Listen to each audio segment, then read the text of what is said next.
Good morning, everybody, and happy feast day of the Blessed Mother of Guadalupe. Mm-mm. The book of Revelation talked about, written 100 years after, 100 years during the time of Christ, I mean, after he has already ascended into heaven, written by John the Evangelist. He was describing a vision that he saw of a woman clothed with the sun, moon under her feet, and on her head was a crown of 12 stars. And 1,516 years after, Our Lady appeared in Guadalupe and took exactly the same image and presented herself with the same image. I would like you to see, I'm sure many of you have already seen an image of the Our Lady of Guadalupe, but I'd like to show it to you and explain to you what's there.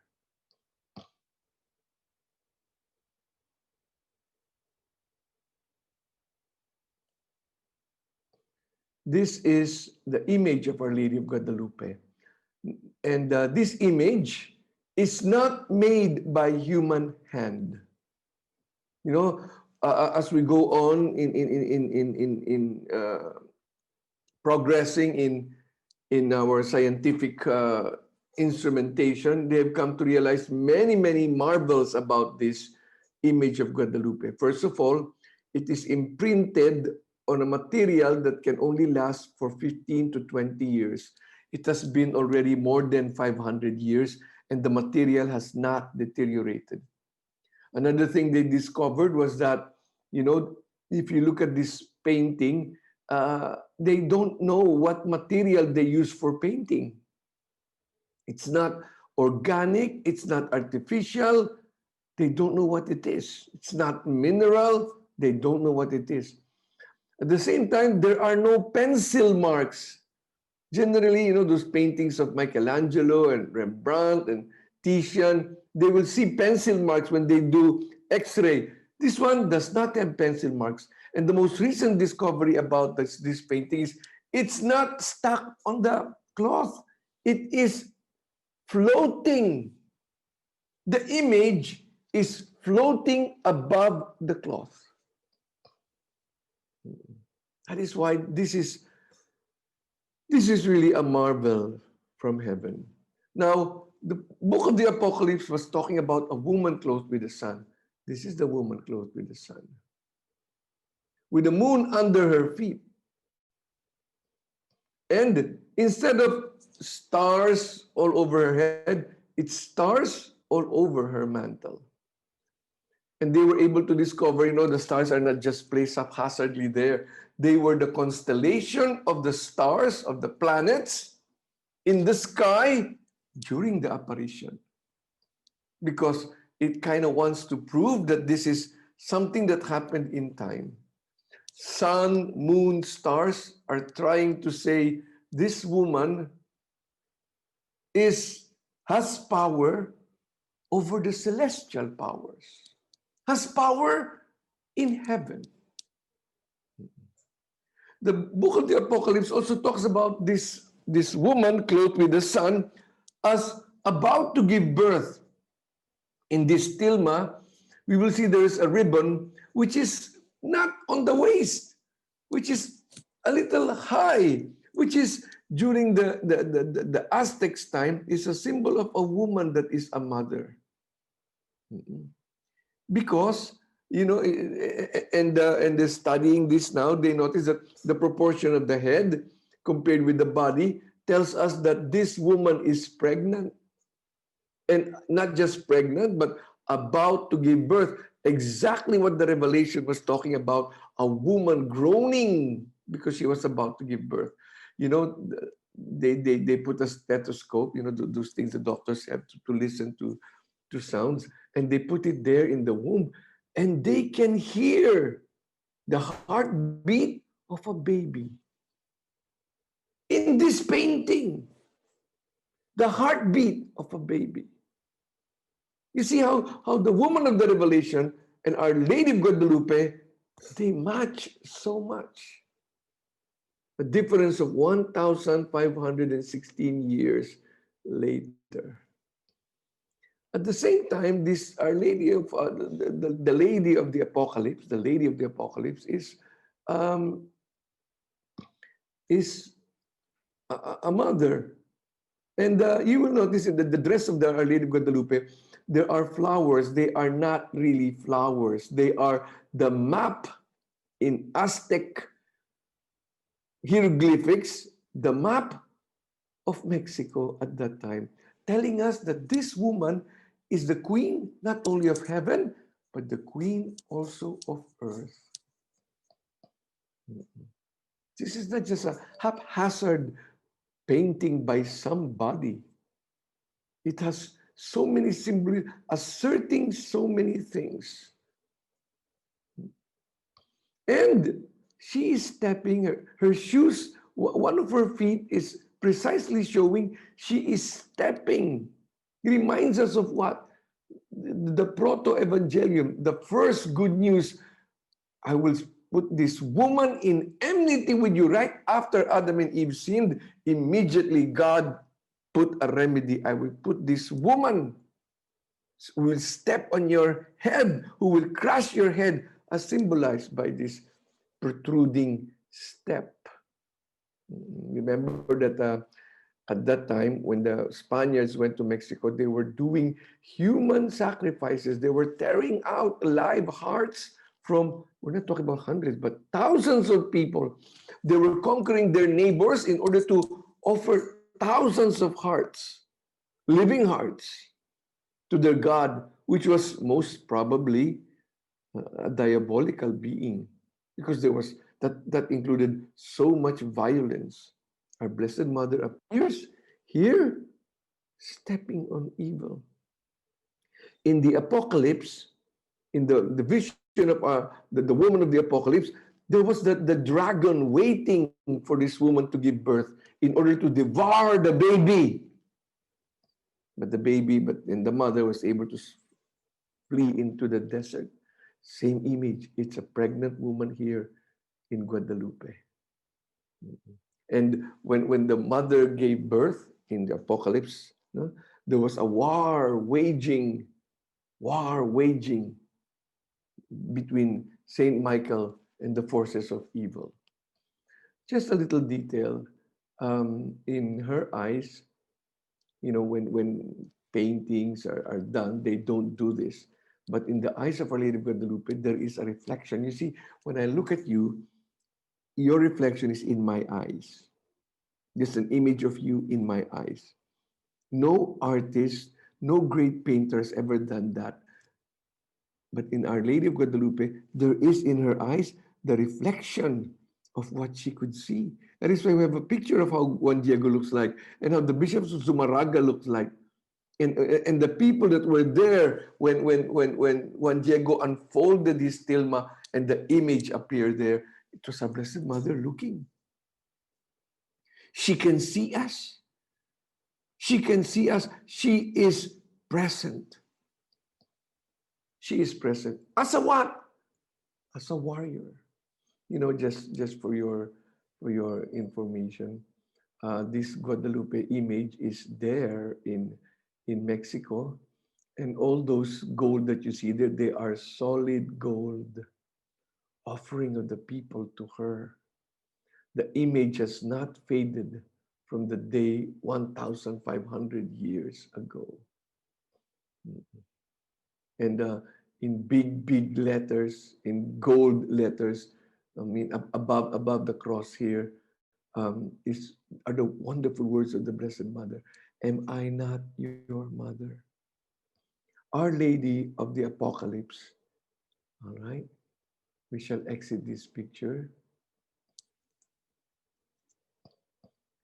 Our Lady of the Apocalypse and Our Lady of the Guadalupe, they are the same. And Our Lady of the Apocalypse and Our Lady of Guadalupe presents our Blessed Mother as a warrior, mambabaka, fighting against evil. It's not enough to honor her today. We will renew our consecration. Those among you who did the 33 days before, And those among you who are completing the 33 days now, we shall make our consecration to the Immaculate Heart of Mary again. Renew it.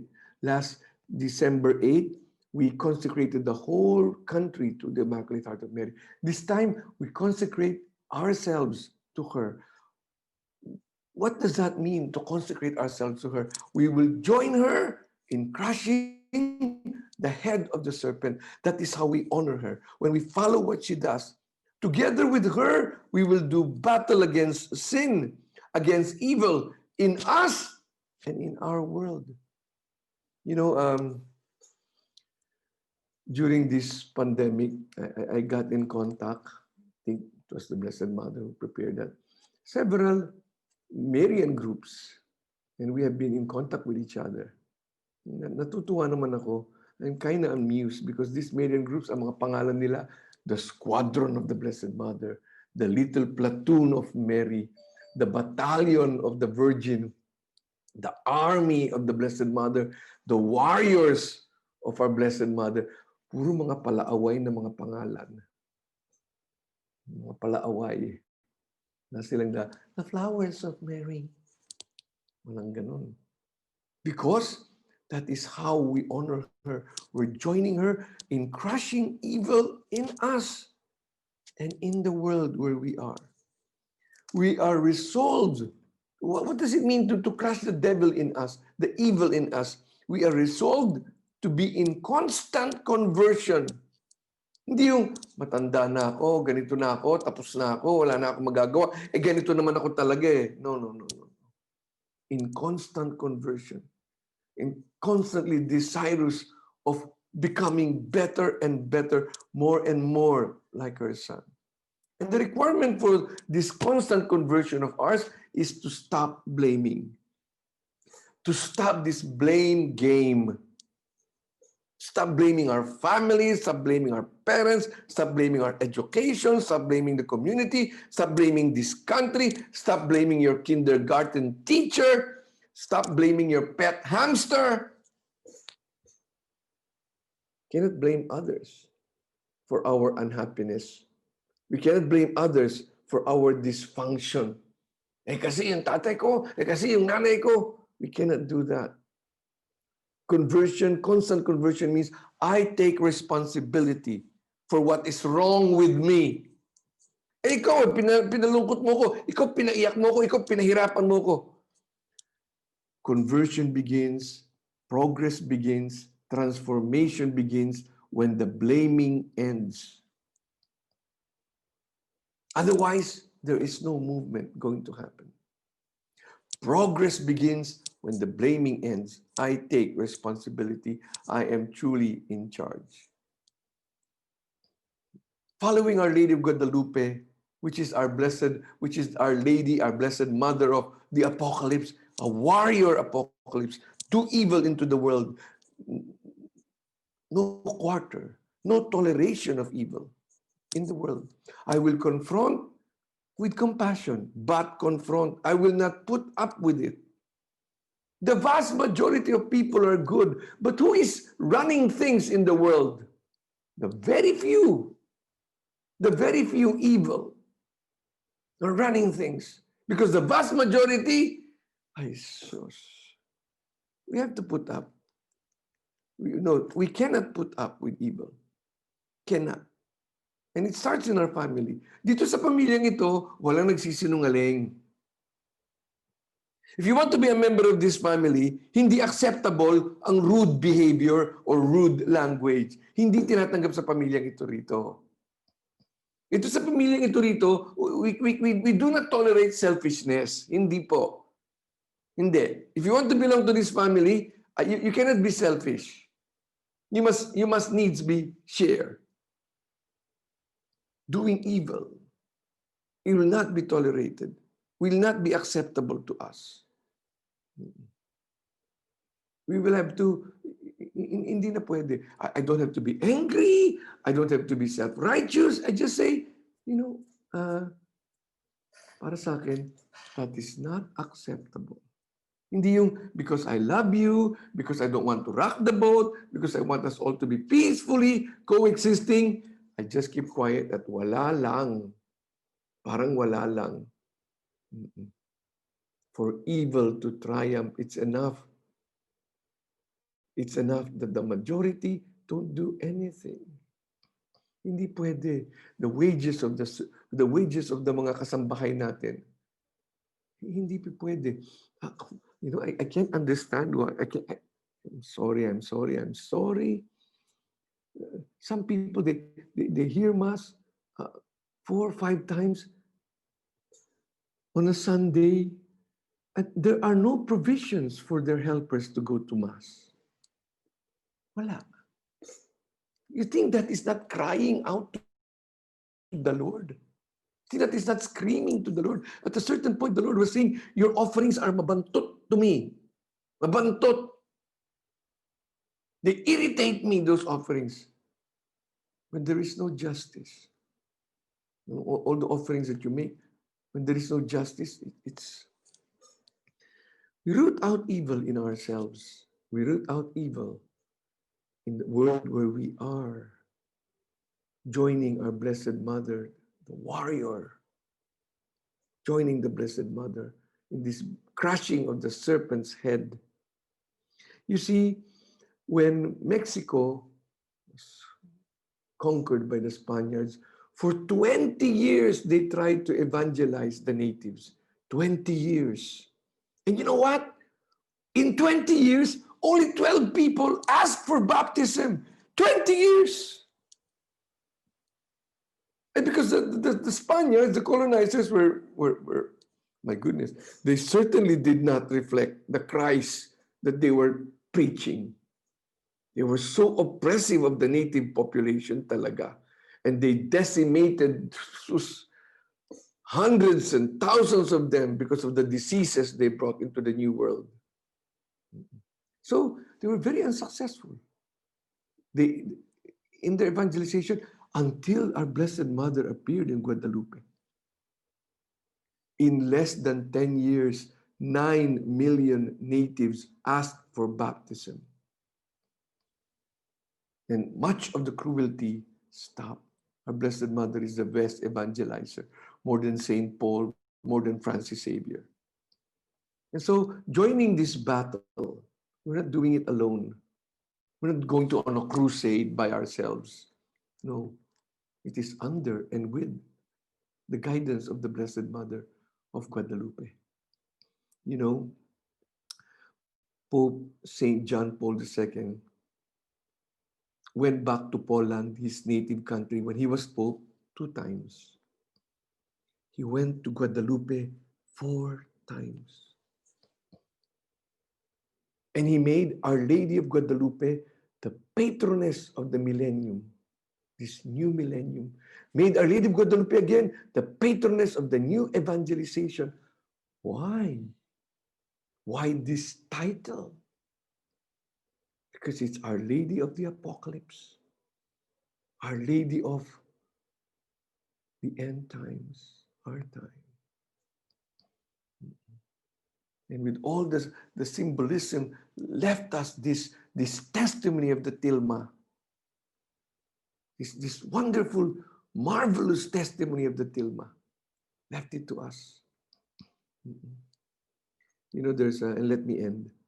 There's a custom in custom that has spread around, in which sick people, they put the tilma upon themselves. Some of them got well, some of them passed on. Doesn't matter. Our Blessed Mother is present. As I told you, when our Blessed Mother appeared to Juan Diego, and when Diego was very distressed because his uncle was sick, our Blessed Mother said these beautiful words. And as I said, they are in Guadalupe in golden letters, which I wish you would remember.